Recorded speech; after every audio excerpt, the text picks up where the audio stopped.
Just in case you're wondering, yes, I'm wearing the same shirt because this is done at the same time my introduction video is done. So, what is DID? DID is dissociative identity disorder, and there's kind of two schools of thought. Is that everybody is born fragmented, meaning that you have different parts. And that can be explained like if you have children and you've raised children, or you raised your siblings, which is pretty common. Like you notice like your child will like green beans one day, and then the next day they can't stand green beans, and that's kind of an extreme, but everybody is fragmented when they are born and growing up, and with healthy attachments to caregivers or adults, you kind of become one, as far as those fragments come together. And that's one school of thought. And the other school of thought is basically that because you're enduring trauma as a child, repeated sexual abuse, that you fragment, causing splits,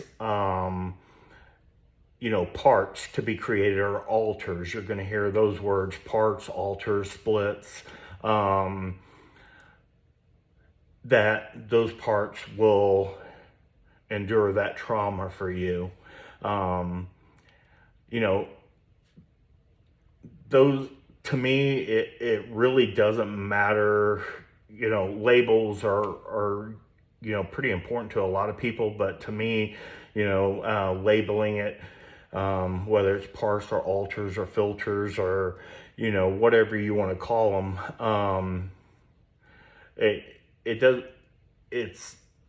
it's neither here nor there. It's whatever name you want to give.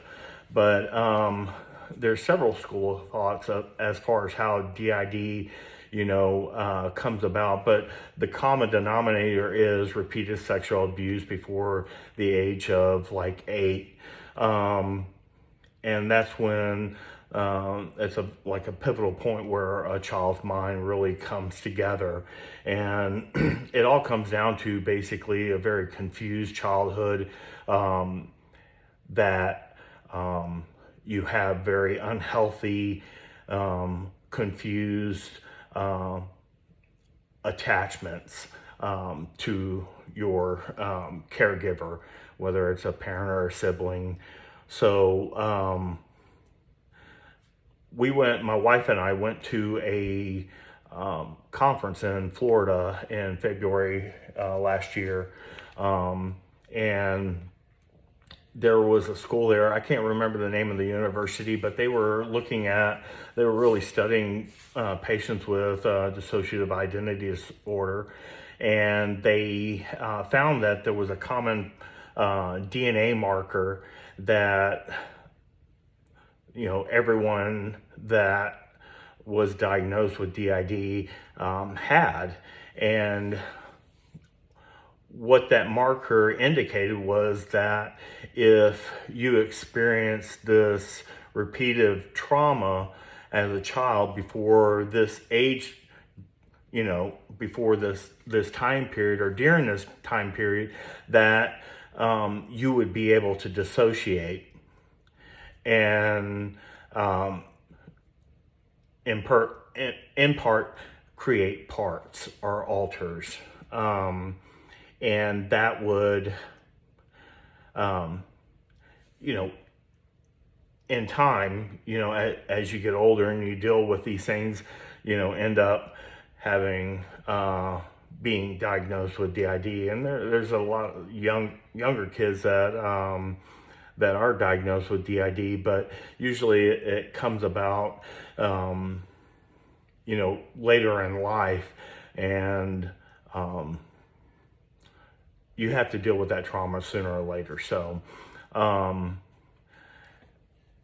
the important thing is that one thing that weighs heavy on me is that I've talked to, even before I was diagnosed, through my medical career, there were a lot of people that were diagnosed with or had experienced repeated sexual abuse, and from a parent or a family member or a neighbor, whatever.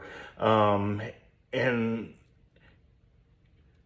I found that it was very common for people to say that they didn't have it that bad because there was always somebody else that had it worse.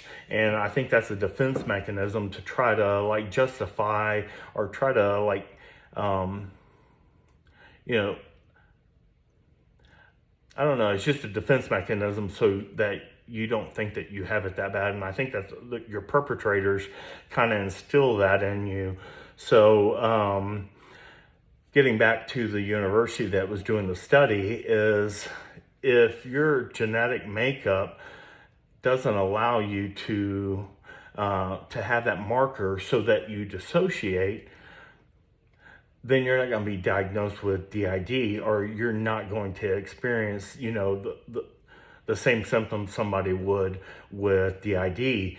And the important thing is to understand that, you don't have to have DID to be experience repeated sexual abuse as a child, and experience a lot of trauma. So I guess in this video, that's the main thing, is if you're watching this and you're thinking, I had a lot of trauma in my childhood, but I don't have DID, so it couldn't have been that bad.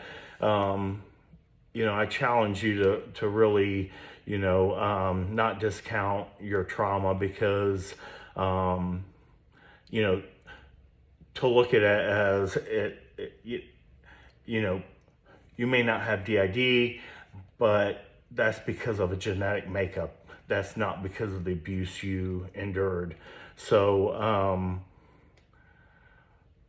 I think that's the main thing here, is to just understand that just because you don't have a certain diagnosis, that doesn't mean that you didn't have a horrible childhood. And, if you're watching this, I'm very sorry that, I'm very sorry you're watching this video, because that means that, you're searching.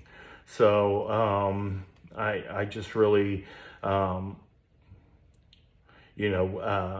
you to find a therapist, get into therapy, because that is going to be the key of healing.